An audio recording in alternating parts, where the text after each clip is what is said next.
3 men arrested for burglary may have a connection to Sunday's shooting in Athens. President Trump meets with world leaders at the G20 summit. And in sports, we'll preview Ohio University's basketball games for the weekend. Newswatch starts right now. Broadcasting live from WOUB TV in Athens, this is Newswatch. Good evening, I'm Steven Hernandez. Thanks for joining us. 3 men arrested for burglary of a Gloucester residence on Monday may be connected to Sunday's West Washington Street shooting, according to an Athens County prosecutor, Keller Blackburn. 28-year-old Troy Vermillion, 23-year-old Jonathan McLaughlin, and 26-year-old Robert Martin allegedly stole 4 handguns from a Gloucester home. On Tuesday, police arrested 18-year-old Michael Russell and 23-year-old Bernard Mitchell in connection to the shooting death of 55-year-old Charles Duncan Sr. Russell and Mitchell were both charged with involuntary manslaughter and robbery. According to court documents, Russell, Mitchell, and a third man went to the apartment on West Washington Street and tried to rob Duncan of $50. Prosecutors say Mitchell admitted to kicking the door of the apartment twice to try and get in. Nelsonville residents may have to pay higher sewer rates. The Nelsonville County City Council will consider raising its sewer rates by 5% in its December 3rd meeting. Right now, residents pay $12.63 for the first 1,500 gallons. The council already approved a 5% rate increase back in March. For the first time in years, the number of kids in Ohio without health insurance has gone up. According to a report from Georgetown University, 125,000 children are uninsured. That's a 20% increase between 2016 and 2017. Still, Ohio has less uninsured kids than the national average. Joan Alker, the executive director of Georgetown University's Center of Children and Families, says it could be due to Ohio's expansion of Medicaid. You'll have a chance to shop local for your holidays this year. The annual Athens Holiday Bazaar is taking place this weekend. The event is at the Dairy Barn Arts Center and is up until 8 tonight and from 10 to 5 tomorrow. Admission is free and there are more than 40 artisans. There's a wide variety of goods available, such as art, woodworking, and knitted scarves and hats. Tune in to Newswatch on Monday for a look at why so many people choose to shop local here in Athens.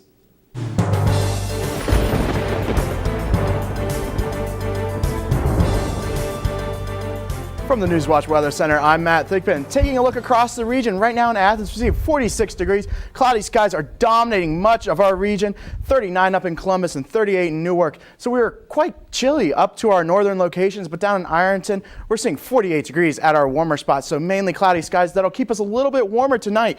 Taking a look at the forecast for tonight, we'll drop just a few degrees. We'll drop down to 42 for our low here in Athens, and much of the region we'll see into the lower 40s and upper 30s for much of the evening. We'll see those rain showers start to develop. They are developing currently as we are watching this newscast down in Kentucky, and will continue to move from the southwest up to the northeast throughout the evening hours. And we will continue to monitor that, and I'll have an update for you later in our newscast. Stephen? Thanks for the weather update, Matt.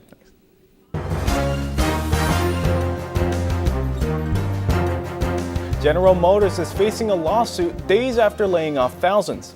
9 people say they were subject to racist remarks and acts at a General Motors plant in Toledo, Ohio.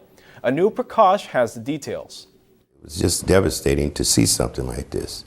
One of my co-workers feeling that they want to hang me. Mark Edwards says he was in disbelief seeing this noose hanging from the rafters above his workspace at GM's Toledo transmission plant in March of 2017. My heart just dropped. I was breathless for a minute. Edwards, a Detroiter who's been a GM employee since 1977, started working at that Toledo plant in 2015. He says he complained about that noose. A meeting was held, but nothing was done. They felt that I hung the noose myself.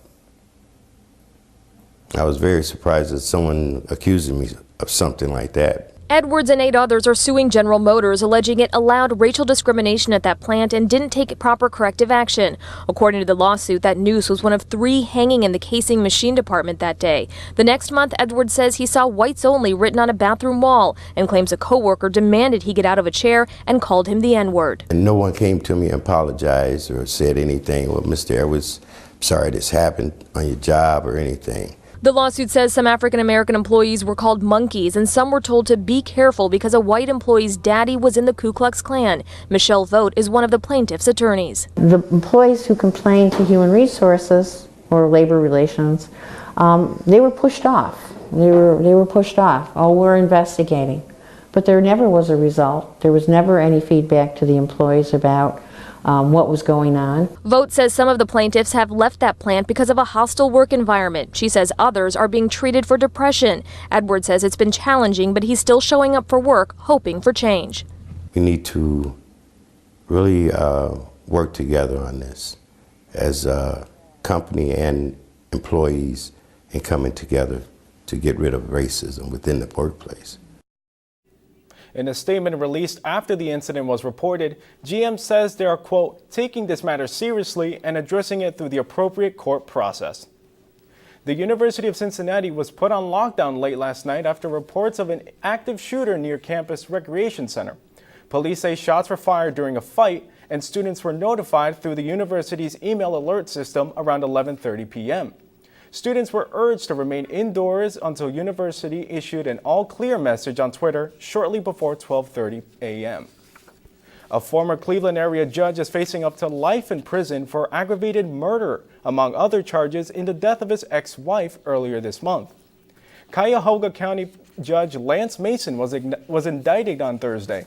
He'd been in custody since November 17th when his wife was found dead. He was caught fleeing the scene after crashing his car into a police cruiser. Mason previously spent time in prison for assaulting his wife several years ago. 3 staff members at an Ohio prison were treated for exposure to fentanyl after 2 inmates were treated and evaluated for overdoses. 1 inmate was taken to an outside medical facility for treatment, with the other being evaluated by staff on prison grounds. The 3 staff members were taken to a nearby hospital for exposure treatment and were reported to be in stable conditions by 7:15 last night. President Trump is in Argentina for the G20 summit. And a St. Louis police officer is under fire after allegedly trying to cover up a crime. These stories and more when Newswatch returns.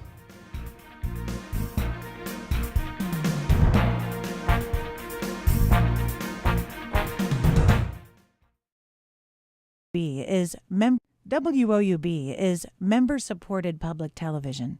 Your contribution keeps WOUB available in your community. Become a member with a gift of $60 or more for access to stream more than 1,000 of your favorite PBS programs through WOUB Passport. Programs like Nature, Sherlock, and all episodes of Downton Abbey and Victoria. Pledge now at woub.org. And thank you. This is a box that showed you a world beyond your own. It was just a box, but the world has changed, and so have we. And now the box can be almost any size or shape. And you decide what you want to explore. Anytime, any place. Break out of the box with PBS. I'm such a huge fan of PBS. For my entire life, it's been our window into a world of the arts that isn't available anywhere else on TV. We learn about our numbers and our letters and singing through music, through the incredible children's programming they have. And then we grow up and we get to see the world of the arts, whether it's ballet or opera or Broadway, and so many other amazing moments that you wouldn't get anywhere else except for PBS. I loved Ken Burns' series on the Civil War. It was deeply impacting. I love history. To have those stories told through these letters, through stories of love and loss, it rewrote the book on how to tell a story. When television was invented, there were a lot of people who had dreams about what it could do. I think PBS still aspires for and often succeeds at reaching the highest ideals of what television can be.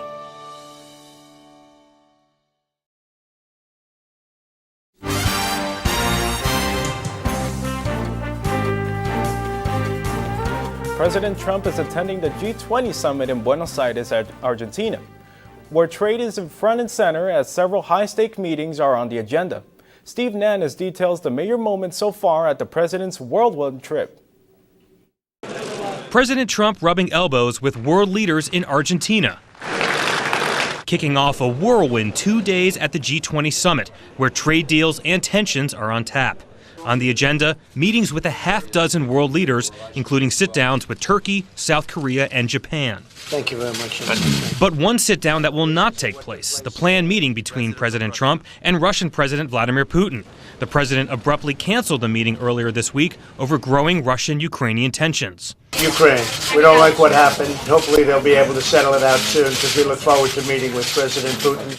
One meeting that is scheduled to take place, Trump's dinner on Saturday with Chinese President Xi Jinping, which could lead to major developments on trade.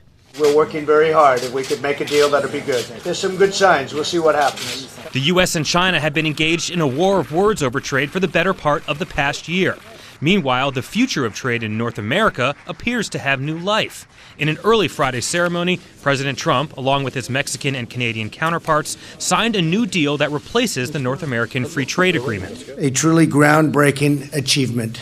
The United States-Mexico-Canada Agreement, or the USMCA, still needs congressional approval in Washington, where its fate remains uncertain. In Washington, I'm Steve Nannis reporting. The G20 summit will last through December 1st in Argentina. A Dallas police officer is facing murder charges after the fatal shooting of a man inside his own apartment. Friday court records showed Amber Geiger had a manslaughter and murder charge entered in her file. A clerk with the Dallas County Court confirmed the murder charge is the one prosecutors are moving forward on. Geiger was arrested after Botham John was killed at an apartment complex. She claimed she mistook John for an intruder after she entered his apartment thinking it was her own home. A federal indictment accuses 3 St. Louis police officers of beating an undercover colleague during a 2017 protest.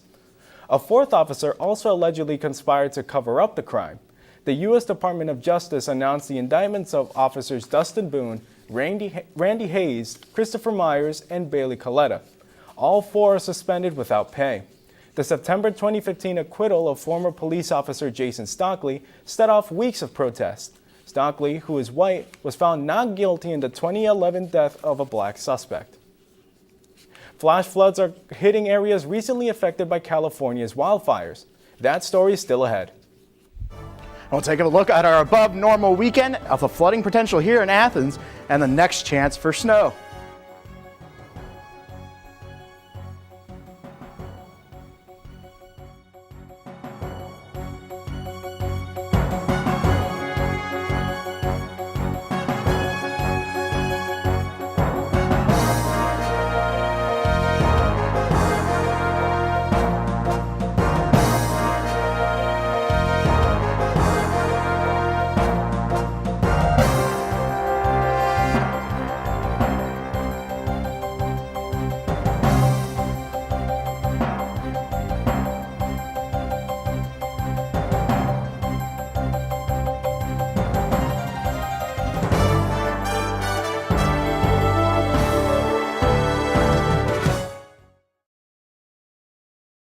Member-supported public television. Your contribution keeps WOUB available in your community. Become a member with a gift of $60 or more for access to stream more than 1,000 of your favorite PBS programs through WOUB Passport. Programs like Nature, Sherlock, and all episodes of Downton Abbey and Victoria. Pledge now at woub.org. And thank you.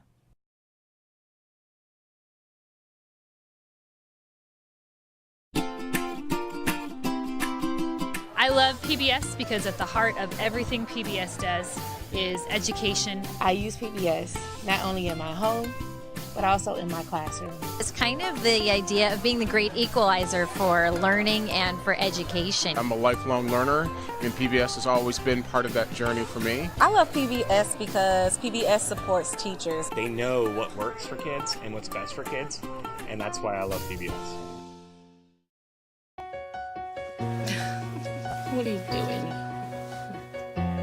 Possibilities. Your day is filled with them. Reach up, energy in the fingertips, collapse. TV, play Downton Abbey. And PBS helps everyone discover theirs.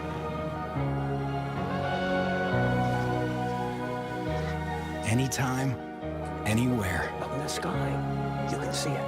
PBS, we're with you for life.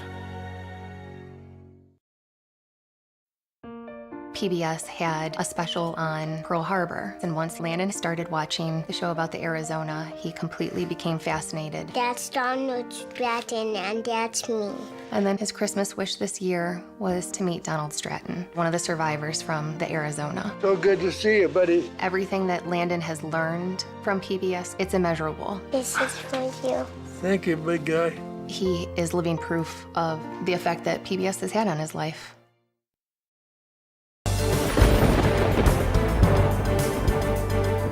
California is once again at the mercy of Mother Nature.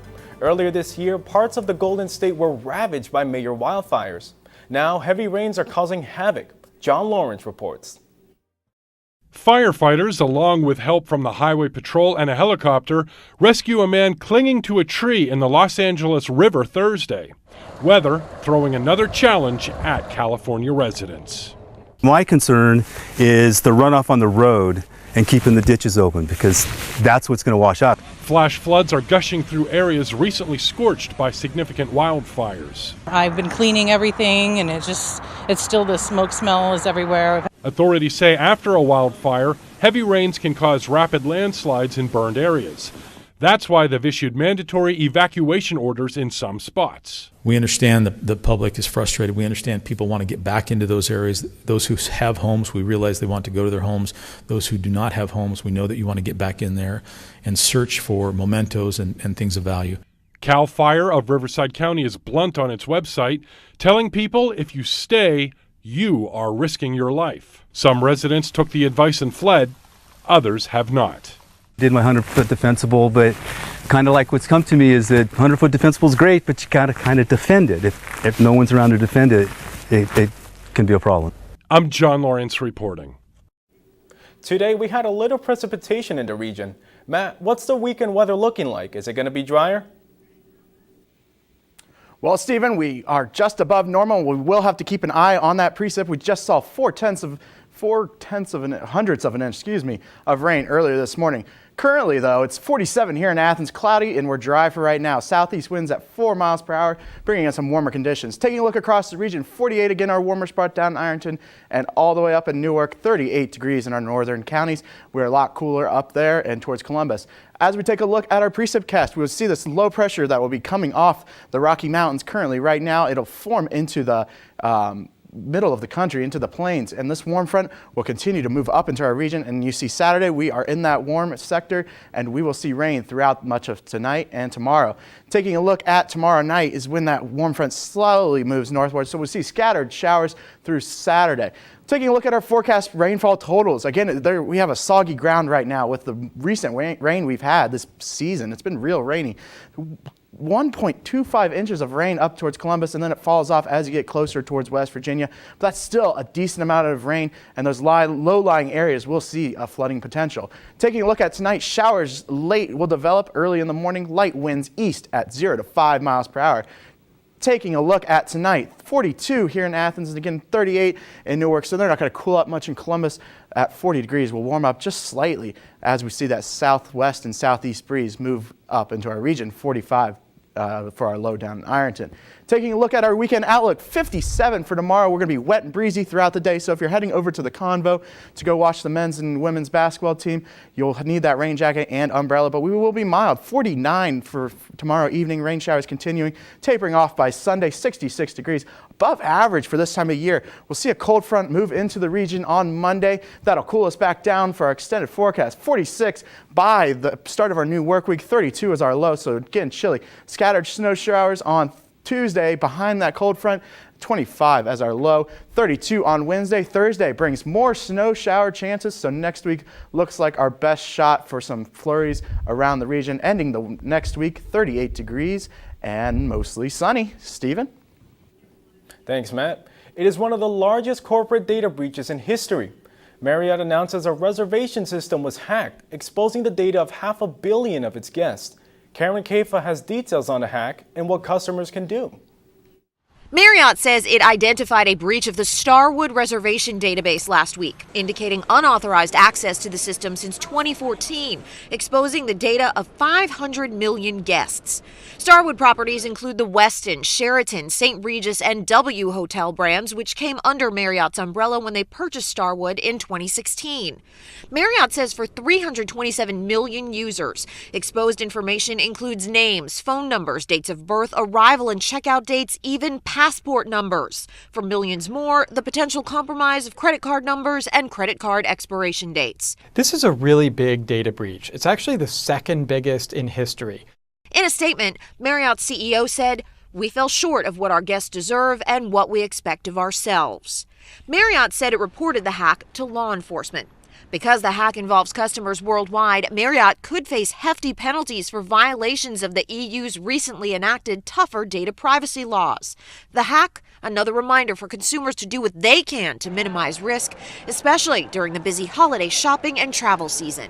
Things like credit monitoring and looking at your credit reports, looking at your credit card statements, those are all good practices. Marriott will email guests impacted by the breach and has set up a website and call center for more information. In Washington, I'm Karen Kaifa. Coming up, we'll hear about Ohio University's men's and women's basketball team's expectations for the weekend. Those stories still ahead. Here's a look at what's coming up tonight on your public television station.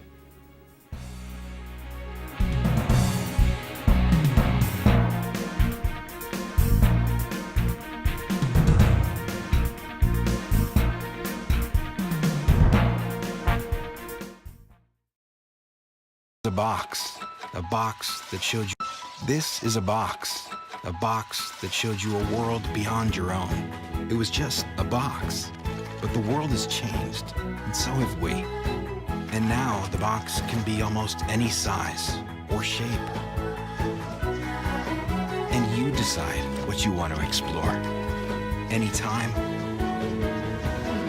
any place. Break out of the box with PBS.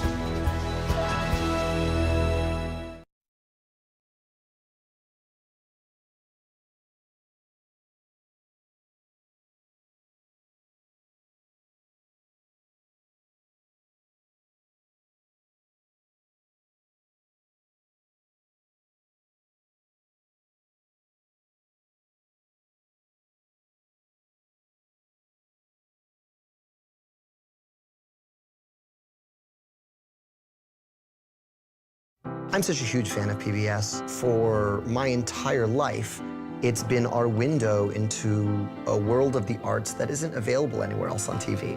We learn about our numbers and our letters and singing through music, through the incredible children's programming they have. And then we grow up and we get to see the world of the arts, whether it's ballet or opera or Broadway, and so many other amazing moments that you wouldn't get anywhere else except for PBS.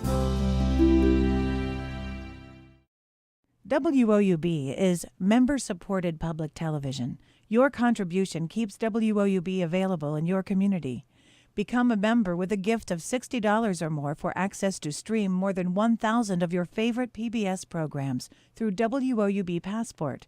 Programs like Nature, Sherlock, and all episodes of Downton Abbey and Victoria. Pledge now at WOUB.org. And thank you.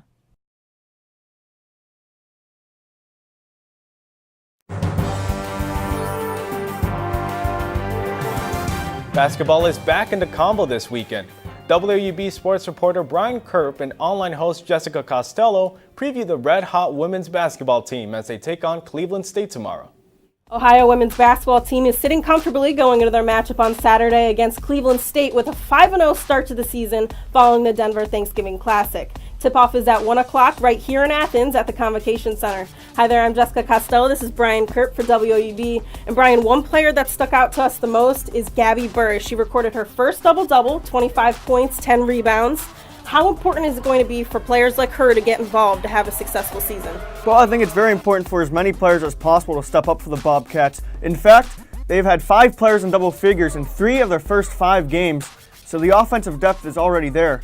Burris told us earlier this week that scoring depth on this team is very beneficial. I mean, there's just games where you get the ball more, just like the one game, me and Dom and whoever, they chose 2 people to face guard. It was just games like that where you're not going to score, but it's not really a big deal because you know you have everyone behind you who can score, and it's just the ball sometimes is just going to come to you and it's going to be your chance to score. Just take advantage of when the ball's in your hands and you have a good opportunity. And Brian, that matchup with Cleveland State, what do we expect to see from them on Saturday? Well, last year they defeated us 71-64. That game was played up in Cleveland. But this year the Vikings have a different team as they have a new head coach and a different looking team. Early on, they have a 3-4 record, and Bobcats coach Bob Bolden said earlier this week that the team can't really look back on that game because so much has happened since last year. With a new staff, and they've had so many players leave from that game, I don't know how valuable it really is. But typically, yeah, we would have. This is kind of unique with a new coach coming in and new players. And we have they played 7 games, and they played a lot of games in November, so we'll watch those games and go from there. And just like always, we'll have all things Ohio women's basketball covered for you here at WOUB. For Brian Kerp, I'm Jessica Costello for Bobcat Showcase. Following that game, the Ohio men's basketball team tips off. They welcome in Marshall, who beat them last year in overtime 99-96. Jessica Costello is back with reporter Michael Roth to preview the matchup. The Convocation Center will see back-to-back games this Saturday. Following the women's game, Ohio men's basketball is set to face Marshall. Tip-off is at 3:30. Hi there, I'm Jessica Costello. This is Michael Roth for WOUB. Michael, Ohio had a dominant game on both sides of the court against Iona on Tuesday. Specifically, Ben Vanderplas and Doug Taylor. Kind of tell us about the night that they had. Yeah, both of those guys were double-double contributors for the Ohio Bobcats in their 89-65 victory over Iona. Doug Taylor, 12 points and 11 rebounds, and then Ben Vanderplas, he had 11 rebounds, but he also pitched in with 18 points, which was tied for second on the Bobcats during that victory. And scouting Marshall for Saturday, they're a fast team. They take a lot of shots from behind the arc. How do the Bobcats stop them? It's going to be difficult for Ohio to stop Marshall. They're led by 2 guards, CJ Burks and also John Elmore. The 2 are very experienced players. In fact, last season when the Thundering Herd took down the Bobcats in overtime, both of them had some success. Elmore finished with 20 points and a triple-double, and then Burks finished with over 30 points of his own. It'll be interesting to see what Coach Phillips comes up with this time around to try and slow down the elite guards of the Thundering Herd. That's what we have for you this week, Bobcat fans. And just like always, we'll have all things men's basketball covered for you here at WOUB. For Michael Roth, I'm Jessica Costello for Bobcat Showcase. Ohio State University is ending the use of print-at-home tickets for athletic and other events. Brett Scarborough says fakes have become an increasing problem in recent years. The Columbus Dispatch reports the change starts now. So, printed tickets will not be allowed at football games next year. The school is urging fans to rely on mobile tickets on their smartphones or more traditional hard copy tickets. Ohio State recommends fans avoid resellers and instead use authorized ticket platforms, including its own ticket office, Ticketmaster, and the Ohio State Ticket Exchange. Thanks, Stephen. Taking a look at our weekend, it's going to rain. It's going to rain. Saturday, 57 degrees. It's going to be wet and breezy, so that'll be blowing in your face. Winds will be out of the south, so that warm breeze will continue. Saturday, 49 degrees. Rain showers will taper off as we head into Sunday, but they'll still be around Saturday evening. 66 on Sunday, much above average. Taking a look at our extended forecast, chances of snow on Tuesday and Thursday, but ending next work week at 38 degrees. Mostly sunny skies. Stephen? Thanks, man, as always. And that does it for our broadcast this evening. Stay tuned for the PBS NewsHour coming up next. And remember, you can catch the latest news anytime at WOUB.org. Have a great night.